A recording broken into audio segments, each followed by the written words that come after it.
Salut tout le monde, j'espère que vous allez bien. Aujourd'hui je vous retrouve dans une nouvelle vidéo dans mon décor habituel puisque je suis de retour chez moi, enfin.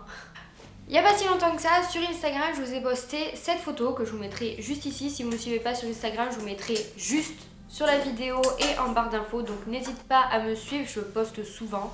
J'aime beaucoup poster la photographie, etc. Donc n'hésite vraiment pas à me suivre. Et en plus de ça, je suis très active sur Instagram. Si tu veux m'envoyer un message en privé ou quoi, je te répondrai facilement, ne t'en fais pas. Et donc sur cette photo, il y a les 5 blessures qui nous empêchent, qui empêchent d'être soi-même.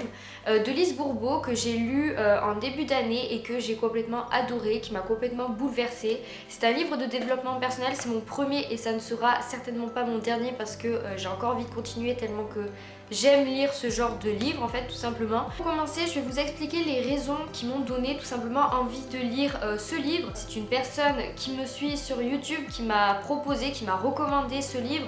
Je me souviens plus de ton nom, donc désolée, mais si tu passes par là, je te remercie énormément et je te fais de très très gros bisous. J'hésitais en fait depuis un petit bout de temps à le prendre, mais je n'avais pas passé le cap tout simplement parce que j'avais pas envie de voir la vérité en face un peu, tu vois. Je sais que les livres de développement personnel, c'est aussi pour te centrer sur toi-même, pour que tu analyses un peu toutes ces questions qu'on se pose au quotidien et qui nous font un peu chambouler l'esprit. J'avais pas forcément envie que déjà je me chamboule moi-même l'esprit en me posant toutes plein de questions sur moi. J'avais pas encore envie de m'en poser un peu plus grâce aux livres de développement personnel. Donc j'avais un petit peu peur, je dois t'avouer. Mais c'est vrai que je dois t'avouer que moi j'adore me poser des questions sur moi-même parce que j'estime que le travail qu'on a le plus à faire sur Terre, c'est tout simplement se concentrer sur soi-même, savoir ce qui ne va pas en soi, améliorer certaines choses qui ne vont pas, tout simplement un travail quotidien sur soi-même. Je trouve que c'est le plus important, tout simplement parce qu'on va vivre pendant très longtemps avec nous-mêmes, hein. On va pas vivre avec quelqu'un d'autre mais avec nous-mêmes sans jamais nous voir, c'est quand même assez fabuleux. Je sais pas si vous le savez, parce que mes amis le savent, mes collègues, etc. Mais je suis une personne qui adore étudier le comportement des gens. C'est-à-dire que bien souvent je regarde les gens comme ça, de la tête aux pieds.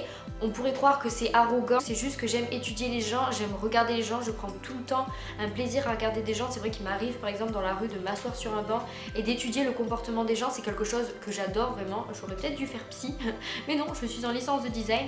Mais c'est vrai que j'adore en fait analyser le comportement des êtres humains, des animaux, de toutes sortes de personnes et d'essayer un peu de creuser pour voir comment ils agissent par rapport à leurs émotions. Bien souvent les gens, sans même les connaître, j'arrive à analyser en fait le comportement des gens, à savoir un peu comment ils sont juste en les écoutant, juste en regardant leurs gestes, juste en regardant comment ils se comportent tout simplement. Il faut savoir une chose en fait sur l'être, sur nous-mêmes, que la chose la plus importante et la chose qui nous empêche de voir la réalité des choses, qui nous empêche de prendre des décisions parfois, qu'on prend des décisions avec le cœur et peut-être pas avec la raison, c'est tout simplement notre ego. Notre ego, c'est ce qui nous empêche vraiment de se questionner, de se remettre en question et de se dire c'est vrai, peut-être qu'il faudrait que j'améliore ça. Et bien souvent en fait on dit mais non, de toute façon non, je sais ce que je veux, c'est sûr, c'est ça que je veux et c'est pas autre chose. Et bien souvent en fait c'est notre ego qui parle et c'est certainement pas la raison.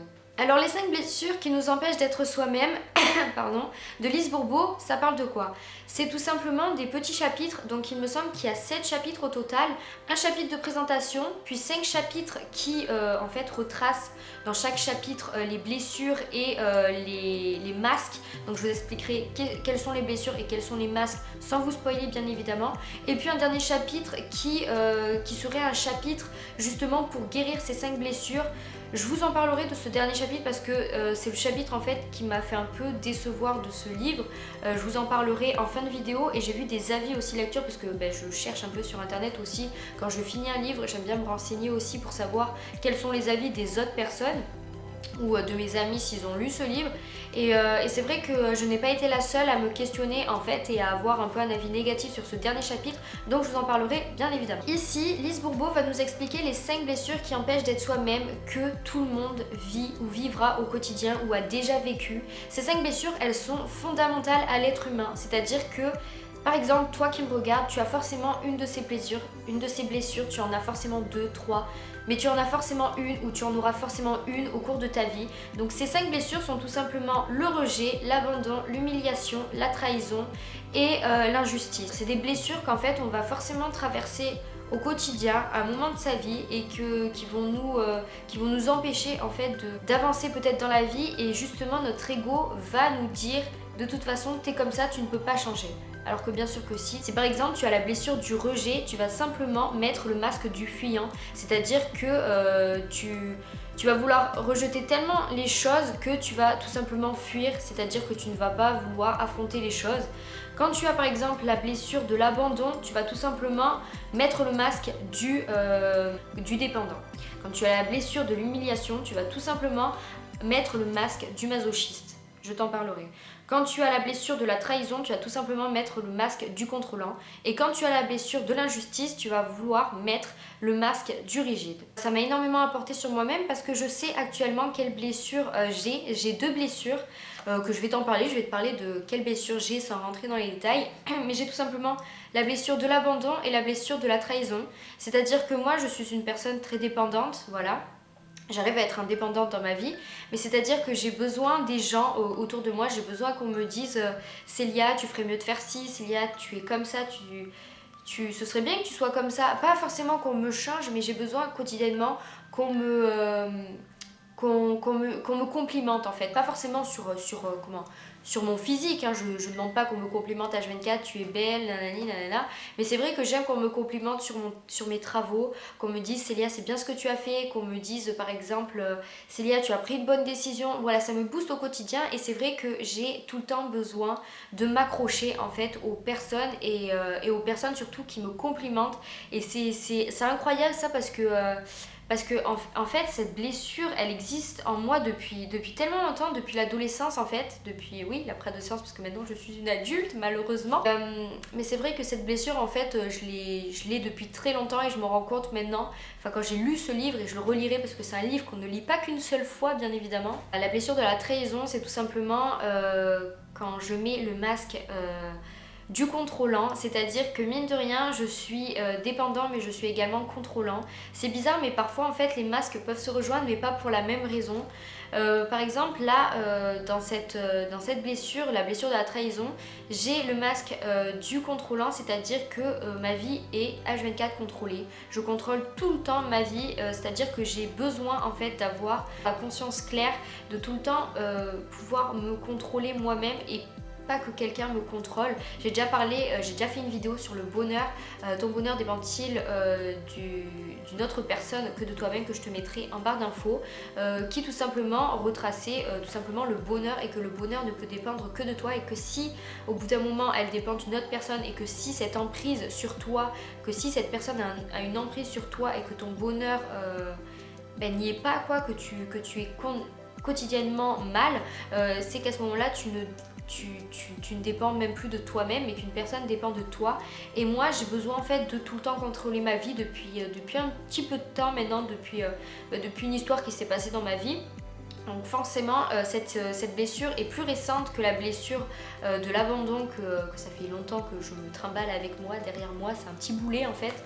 Et c'est un peu chiant, mais cette blessure du contrôlant elle y est parce que je contrôle H24 ma vie. J'ai besoin que tout soit mis de A à Z dans ma journée. J'ai besoin de tout le temps organiser mes journées, qu'elles soient planifiées. J'ai tout le temps besoin de me dire non, de m'infliger des règles. Voilà, enfin c'est quand même affolant. C'est vrai que c'est un poids en fait d'être comme ça. Par exemple, si tu as la blessure d'abandon, c'est un poids quand même de tout le temps vouloir qu'on soit près de toi, tout le temps avoir une personne avec toi, tout le temps que cette personne te complimente, soit derrière toi.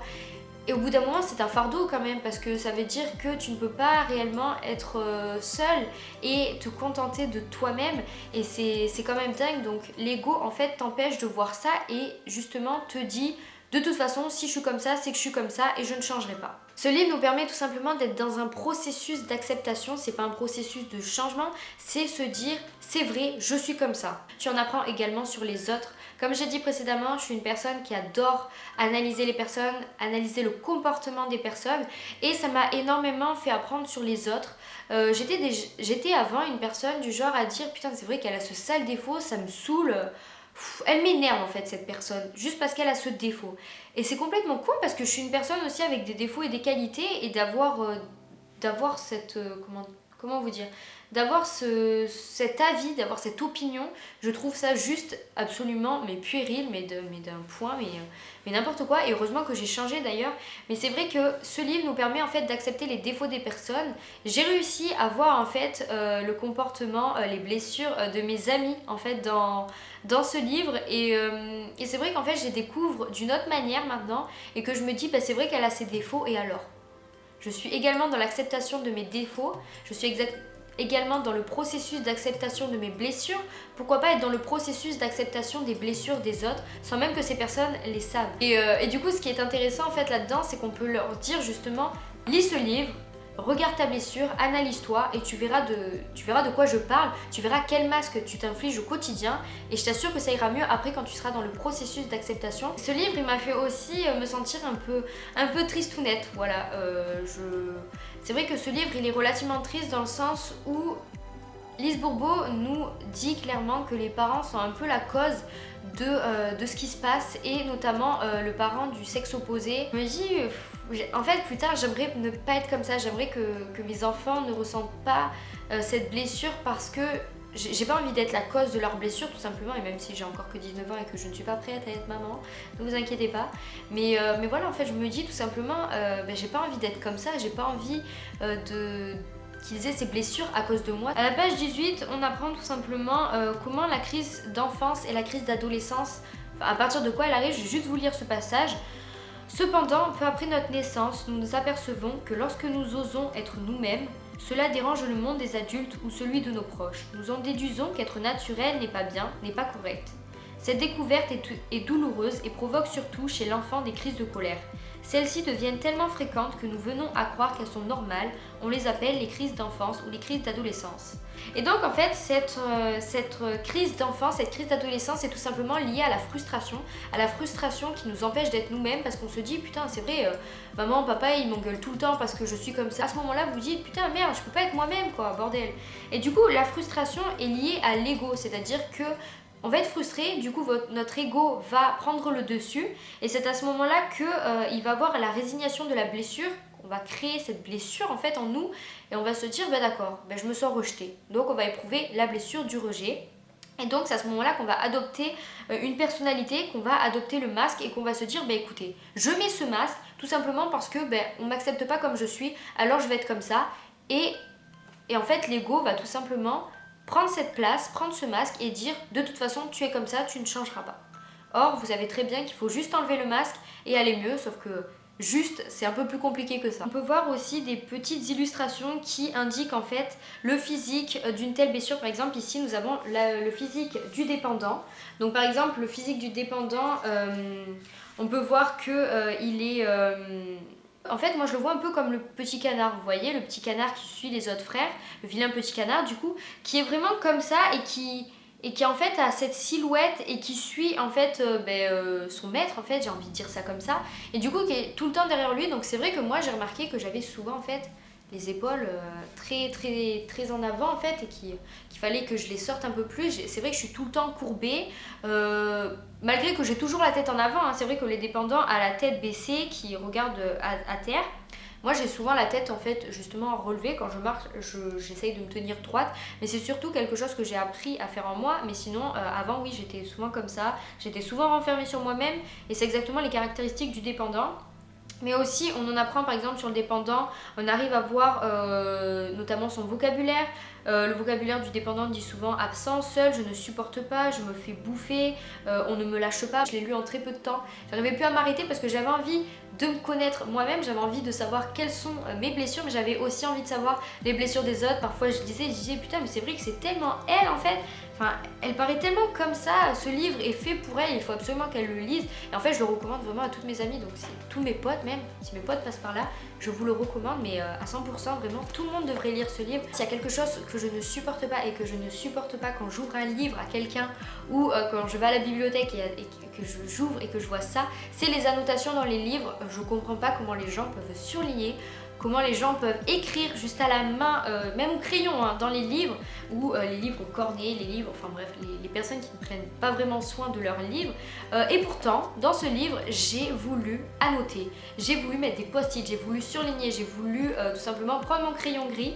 Et ce qui est génial en fait à la fin de ce livre, c'est qu'il y a une petite partie notes, voilà, où en fait on peut écrire des annotations. Donc pour l'instant j'ai écrit quelques annotations, des pages qui m'ont intéressé, les blessures que j'avais, etc. Mais je trouve que c'est super bien, donc il y a 2 ou 3 pages qui vous permettent en fait d'écrire et franchement j'ai trouvé ça juste génial. Donc c'est vrai que ce livre donne en fait envie d'annoter, donne envie de prendre son stylo ou un crayon, peut-être un crayon plutôt pour pas trop abîmer le livre, mais un crayon, des post-it, enfin vraiment je vous invite à voir ces petits objets à portée de main quand vous lisez ce livre, parce que je vous assure que très vite vous allez avoir envie de vous lever de votre lit ou de votre canapé et aller chercher un petit crayon, une gomme et des post-it et de vouloir annoter plein de choses, parce que c'est important aussi de pas seulement lire le livre, mais aussi de le comprendre et d'analyser et de savoir en fait quelles blessures nous correspondent. Et donc je pense que les noter, ça ne fait vraiment pas de mal à personne. Et le dernier chapitre nous apprend tout simplement à guérir des blessures, et j'ai trouvé ce chapitre long et inefficace. Enfin, pour ma part, c'est complètement un flop au niveau de ce dernier chapitre, parce que selon moi, en fait, je me suis posé une question, je me suis demandé, est-ce que ce livre nous permet de guérir de ces 5 blessures ou seulement de les mettre en évidence? Et pour moi, ce livre est chouette dans la manière de les mettre en évidence, en fait, tout simplement parce que j'ai réussi à trouver mes blessures, mais ce dernier chapitre m'a pas paru si indispensable que ça, dans le sens où j'ai rien appris de plus, j'ai pas appris à savoir comment guérir ces blessures, et donc je suis un peu déçue de ce chapitre final, parce que selon moi c'est bien de faire une intro au bouquin, surtout dans les livres de développement personnel, je pense que c'est un peu primordial d'avoir une intro et une conclusion, mais là j'ai trouvé que c'était pas forcément fondamental, du moins c'était très mal expliqué. Donc si vous l'avez lu, dites-moi ce que vous en avez pensé, mais moi personnellement ça m'a pas du tout servi, en tout cas. Enfin, à l'heure d'aujourd'hui, je me demande encore comment guérir mes blessures, et je pense savoir, mais par moi-même et certainement pas par ce dernier chapitre que propose Lise Bourbeau. En tout cas, voilà, n'hésitez pas à me dire ce que vous avez pensé de cette vidéo, de ma réflexion autour de ce livre, de mon avis autour de ce livre. N'hésitez pas à me dire si vous avez lu ce livre, qu'est-ce que vous en avez pensé sans trop spoiler les autres. Sinon, venez en privé sur Instagram ou sur mon Snapchat que je vous mettrai également ici. Voilà, voilà. En tout cas, moi je vous fais de très gros bisous. Portez-vous bien comme d'habitude, guérissez vos blessures, lisez ce bouquin, c'est très important. Et je vous dis à la semaine prochaine.